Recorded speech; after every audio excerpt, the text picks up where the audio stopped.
right. This Zoom is going to focus on behavior change systems, which is, this is wrong. Typo, section F of the task list.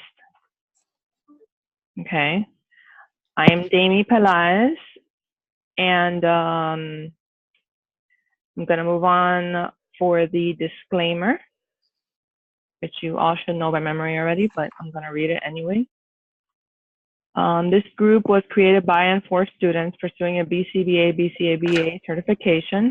None of the members are BCBA, BCBA at this time. Discussions, collaboration, questions, and suggestions during the meeting are meant to help all members have a better understanding of the BACB 4th edition task list. However, it is important to know that all the leaders are students and are trying their best. It is important to have verify the information and for its accuracy during these meetings. As students in the field of applied behavior analysis, we must act in a professional and ethical manner at all times. And ethical considerations are, we are not sharing any kinds of questions from mocks, anything from paid resources, no client information, if we do give any open resources, peer-reviewed articles or books, make sure that you give credit to the author. All right, so for announcements, I always like to give announcements. You know, it's like opening up something else to talk about. I'm happy to announce that we added 5 more people to the other group that we have. It's a smaller group, and it's for the package bundle. So Jennifer, Minerva, Jacqueline, Pavardi, and Faiza, thank you so much. I'm very excited to have all of you guys in the new group. And we've already done 4 mocks together. So I'm happy for you guys to join us on the next meeting, which is next Monday after the BCBA exam prep meeting. Okay. So we're focusing on F3, F4, and F5, which is direct instruction, precision teaching, and personalized system instruction. I feel like these 3 are very similar. So I feel that we need to focus on differentiating, like what are the differences and how they're, you know, what they're used for. And I also got some small clips, like little videos that I wanted to share with you guys on each of them, but they're like very short. So, all right, first one we're gonna go over is direct instruction. So I got this visual. Do you guys see it? Yeah. Okay. So I got this visual. It has like the order of how it works. But I wanted you guys, do you guys have the Pass the Big? All of you? Pass the big? Yes. Yeah. Yes. I don't Right, have so- Pass the Big. Okay. Well, I mean, I can read it out loud. But Pass the Big on page 249. It has direct instruction. And we can use that as a guide, but I basically wanted to know, like, what is that? What is DI and why we use it? There's different information everywhere, but on Pass the Big, it says that it's fast-paced teaching. I'm gonna add it on here. Fast-paced teaching, and it is in small groups. Okay. It definitely does say in other books. I looked in Mayer. Mayer is page 359 and 360. That it's evidence-based and structured curriculum, and it was created by, I don't know if that's spelled right, Sigfried Engelmann. Need to look that up, but by Engelmann. S-I-E-G. S-I-G-E. S-I-E.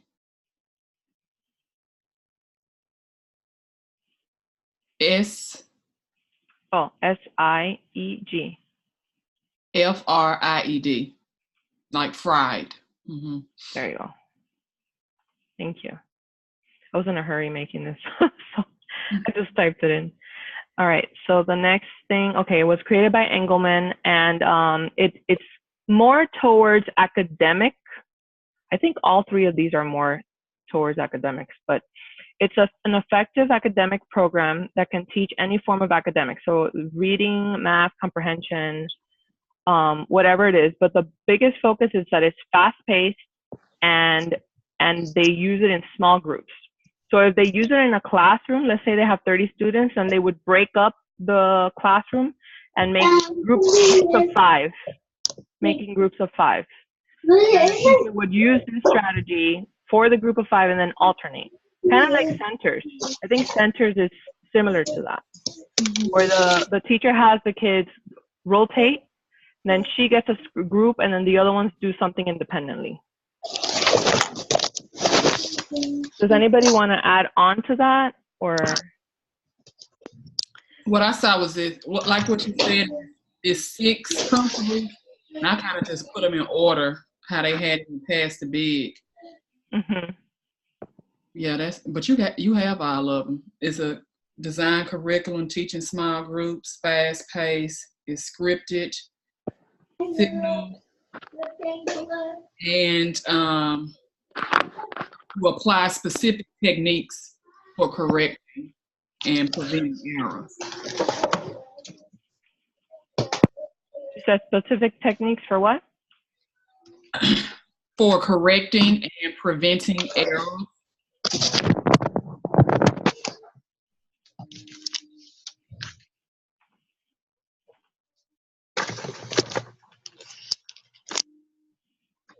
Has anybody ever used this form of like for in ABA?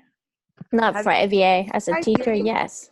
As a teacher, yes. Okay. And is that example that I gave like a proper example? Yes. Centers? Okay. Yes. So you have the error prevention, core responding, using signals to facilitate responding. It's one thing that I have also. Using core responding? Mm-hmm. And then using signals to facilitate responding.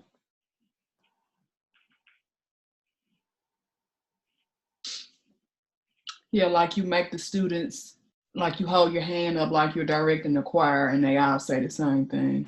Mm-hmm. Yeah. And also just for checking for understanding, you use the signals and stuff. Quick way to assess whether they get it, they don't, or. Mm-hmm. Okay. All right. So And one of the notes that I have also is highly reinforcing teaching.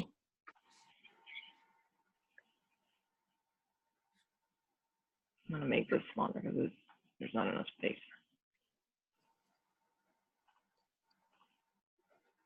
Highly reinforcing teaching. Mm-hmm.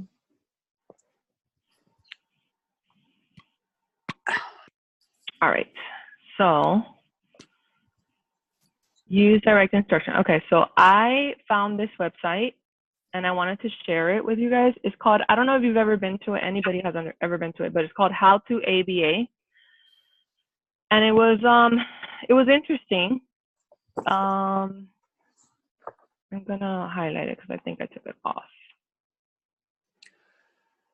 I've been looking up so many things that, okay, here it is. You guys still see my screen? Yeah. Okay. Okay. It's called How to ABA, and here it shows like books that they use.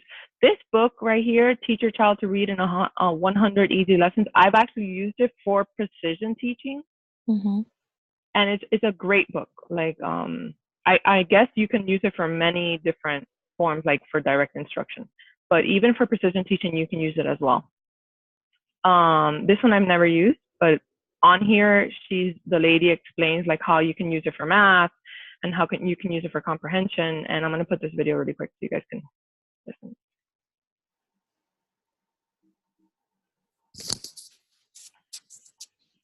One second.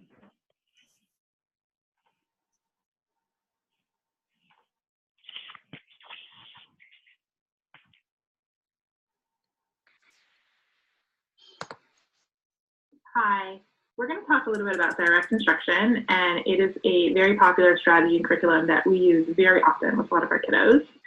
So we get a lot of questions about that, so we thought we would try to answer them here. So first question, what exactly is DI? Yikes. DI is a very structured curriculum. It's evidence-based. It was developed about 35 or 40 years ago by somebody named Siegfried Engelmann. And he developed it because there was a need in lower economic schools for teachers to teach real academics to students in a very structured way. So this very structured curriculum is what DI is. Cool. So why would someone want to use DI? Because it's structured curriculum. It's evidence-based, which means that it works. It is a series of it teaches reading, it can teach math skills, it can teach comprehension skills in a very structured way, and it builds on each concept, and then the concept is reviewed and it's mastered, and then it's reviewed again even after mastery. Cool. What I love about DI is the fact that it's created so that all kids can be successful, and it really has the premise that all kids can be taught, and I think that that's really great. So when would you say a child is ready for a DI program? Really when a child's ready for an academic program. So if a child is starting to learn how to read, for instance, I would teach the child using a DI curriculum. So we typically use Teach Your Child to Read in 100 Easy Lessons when we start a beginner reading program. If a student is ready for math, instead of trying to reinvent the wheel and think about all the different facets of math, I would use something like Connecting Math Concepts, which thinks about those concepts for me because I can't think of everything by myself.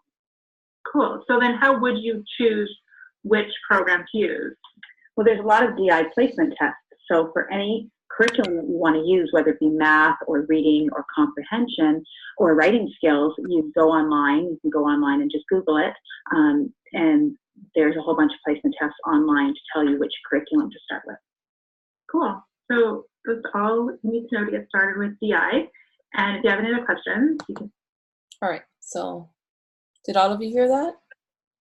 That was pretty good. Yes, Yeah. that was good. Yeah, I wanted to, I love videos, but I really took the time to find a good video, and I didn't want it to be too long either. So all I think I have 3 videos. The 3 videos are very short. Okay, so we finished direct instruction. If anybody wants to add anything to direct instruction, we can do that.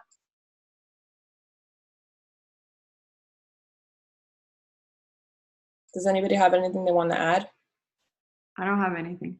I don't. Okay. All right. Now we're going to move on.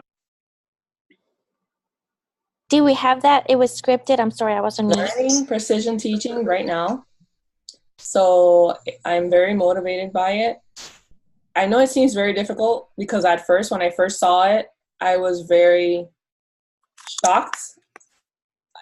Now I see it and I'm like, well, it's not that bad. Okay, so we're going to go over it really quick and then we'll watch a short video. Okay. So it's on page 250 of Pass the Big. So it's the next page over. And so what is precision teaching and why do we use it? So it's basically to build fluency. It's to build fluency with speed. So fluency is speed, and then accuracy with minimal error. So we need to make it very easy in the beginning, and make it in a short amount of time so that it doesn't become aversive. Okay. So, and another thing that I also noticed was that it's done in quarters. So you can only do it in 1 minute. And then if you want to do, if the client doesn't reach that time because they're not successful, then you got to shorten it. So it's either going to be 45 seconds, 30 seconds, 15 seconds. I put a visual here of what it looks like. This is basically done. I don't know if you guys see it. I'm going to make it bigger. Okay. So this is basically what it should look like at the end. So you see the X's, that's all incorrect. So everything that's an X is incorrect. Everything that's a dot, like you see towards the top, there's dots, that's what they got right. So we're comparing correct versus incorrect. And then you have the trend lines on the top that are of correct and the bottom trend line of incorrect. So you see how it's going up of correct and down for incorrect. And then the line that's going horizontal is the floor. So that what the floor is basically like the time you're starting. So she starts here on 1, and then she increases, she goes up after. So there's an improvement in the time also.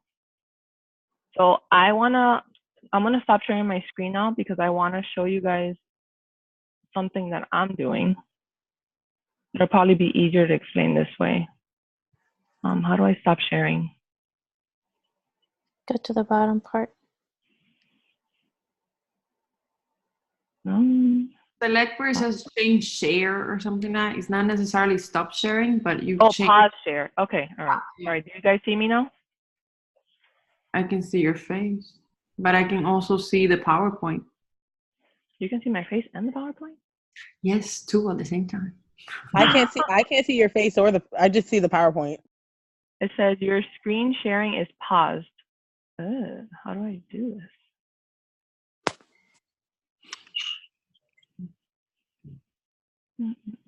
Okay, wait, stop share. Let me just stop it completely. You guys see me now?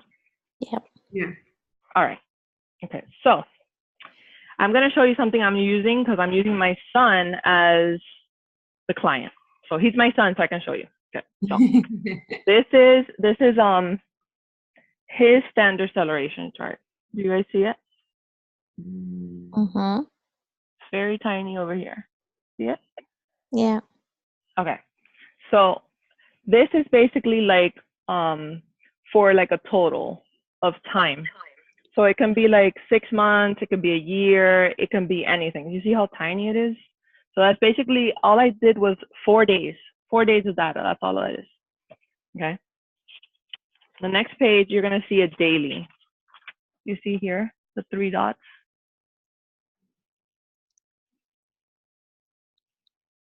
Okay. And then the X on the bottom. So that's basically that he got, it's under the line. So that means he got none wrong here. Here he didn't get anything wrong because it's under the line. And then when it's above the line, it's basically that he got less than 5. You see the 5 on the side? Hmm. You see that little 5? Okay, that little 5 means he got between 5 and 0. So I put an X on here because I think he got 3 wrong. Okay. And then up here, you're gonna see the little dots. That means what he got right. So it's increasing in time. You see, he started over here, then it's higher, so it's almost at 50, and then over here it's at 60. So it's already improvement in just 3 days. Okay. And then what I'm using for him, because he has epilepsy, so it affected his processing. So he knows his letters and he knows his numbers, but the speed is getting to him. So I'm just having him drill. I'm just drilling him with numbers and letters. And even though he knows it, it doesn't matter. Like, I just want to make sure that within 15 seconds, he can tell me all of these letters. So basically, G, Z, A, L, E, M, B, like if he can tell me all of them in 15 seconds, that's great. So I'm starting at 15 seconds to see if he can master that, because a lot of letters in 15 seconds. I think he's around here. He started over here, and now he's around here. So there's improvement in just 3 days that I've done this. And then there's other ones that are like way harder. So this is just like the easy, and then it gets to like big charts with a whole bunch of letters and numbers mixed together. So this is something, and this is by an author called Houghton. She's great, and that's for precision teaching. So that's what I wanted to show you guys. Thank you. That's awesome. Thank you. Yeah. Yeah, no problem. All right, so I'm going to share the screen again.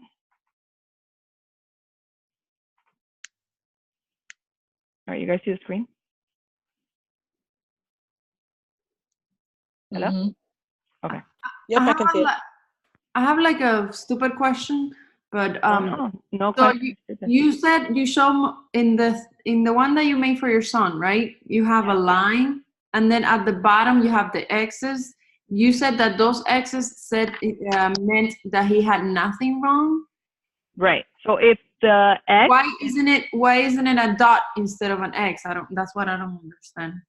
that's basically the the codes that they have. So I put on the date on the PowerPoint on the bottom that the X equals incorrect and the dot equals correct. So that's basically the codes they use, because if you use a standard acceleration chart, I don't know if anybody has ever used it, you basically have to use like a fine point pen, like you know, you have to either sharpen it really well, because to mark the X's and the dots, those lines are so tiny.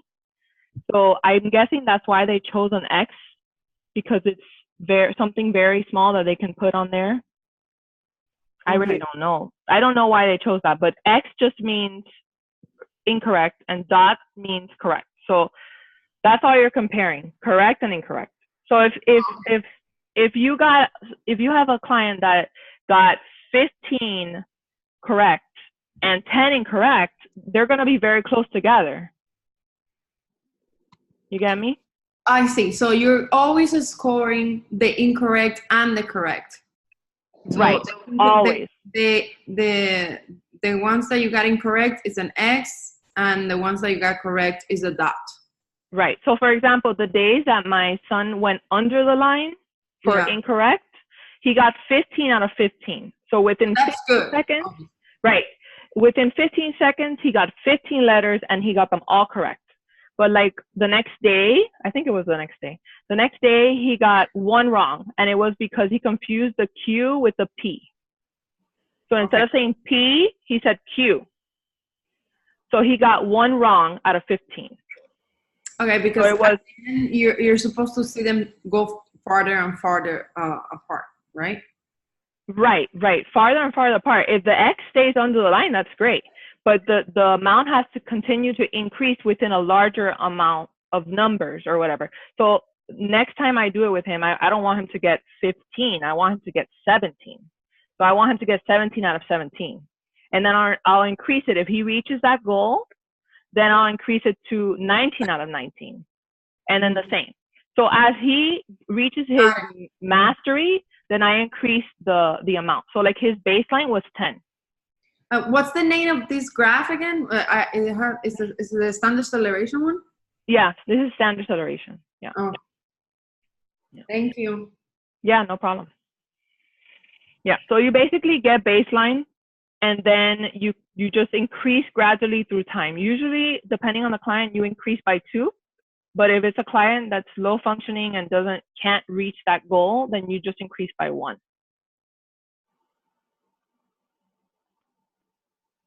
Right. And you can use it for anything, for reading, for numbers, for letters, for like I'm using it for him for processing, because he knows all his letters and he knows all his numbers and he knows how to read. It's just he's very slow, so I need to make him build that fluency again. So you're increasing the letters, but you stay the 15 seconds to stay. That's set, and you're increasing the letters. I'm increasing the time, the speed of saying the letters. Okay. Yeah, I'm not working on him learning the letters. I'm working on him increasing the speed of saying the letters. That's all I'm doing. Because precision, that's what it's about, fluency, right? It's about fluency. That's all it is. Yeah. So if you're going to teach let's say you're teaching fluency to a child that's in kindergarten, some kids that are in kindergarten know their letters, some kids don't. So you need to start by teaching them. You can't use precision teaching. You got to teach them first, then you're going to use precision teaching, because you want them to speed up the saying of the letters after.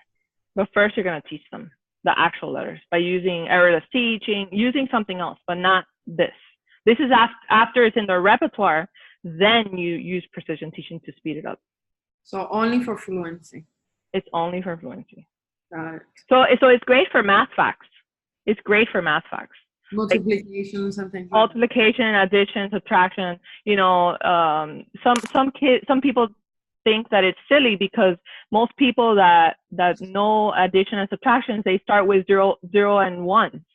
0 plus 1, 0 plus 2, 0 plus 9. You know, obviously they know it, but it's not about knowing it. It's about the speed. So if I can get a child to do 30 zeros, you know, adding zeros in 15 seconds. That's amazing. That's great. You know, that's double the amount in 15 seconds. That's a good amount of time. So it's not about what you know, it's about how fast you can do it. Got it. All right, does everybody understand? I put there the page number so you guys can look it up more if you guys want to continue.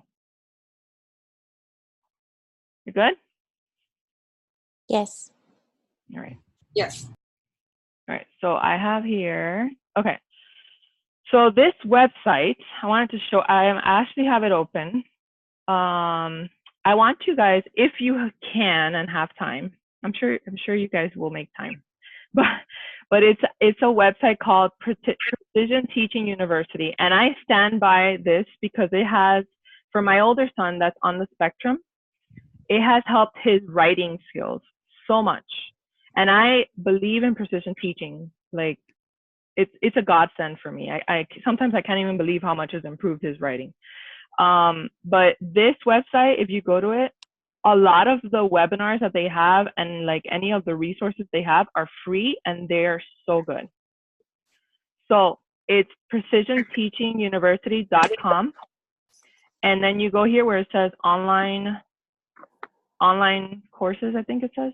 Does it say online courses? Well, something like that. And then you go like these you have to pay for, but there's other ones here that are free. And in my case, I already made an account with them. So I have like the webinar open, and like you just click on it, and then they explain everything. And then, so different types of ways of precision teaching and how to use it and all of that. So it's actually from the Precision Teaching website. So that's why I like it so much. Okay. So if you guys have time, you can do that. That's a great website to go to.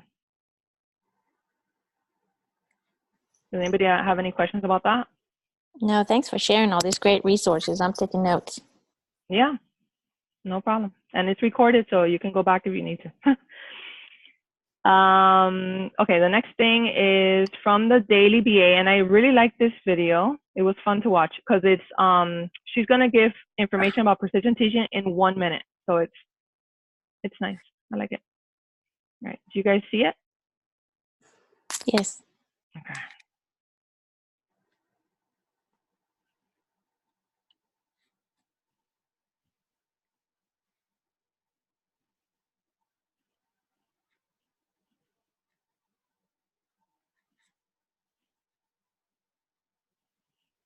I can't hear it.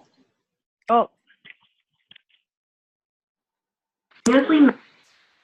Sorry about that. That's okay. Are you ready for it? Okay. All right, a minute on the clock. Ready, set. Precision teaching is a system for precisely defining and continuously measuring dimensional features of behavior and graphing and analyzing behavioral data on the standard acceleration chart to make timely and effective database decisions to improve behavior.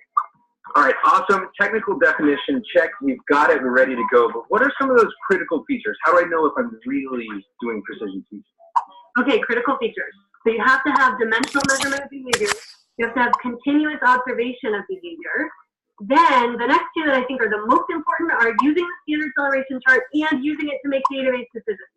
All right, so if you're doing that, you are doing precision teaching. However, we know that precision teachers are known for doing a lot of other things too. So what are some of those features? Ready? Number one. Measuring frequency. That's our favorite, but any dimensional measure will do. Number two. Daily monitoring.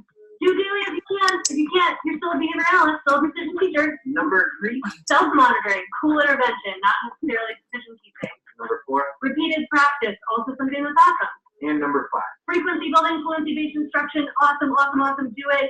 Not necessarily the only thing that precision teaching is about. I don't know if we made the minutes, but high five. So that. All right. It was a cute little video, but I liked it. It got to the point. Let me see. Yeah, it was good. What happened? Ooh. I like the background. It's all. I know. I'm like, what does They need to be my best friends, I think. they're just doing that to catch our attention. All right, so precision teaching, I finished that. I don't know if you guys want me to start a new one because I only have 7 minutes.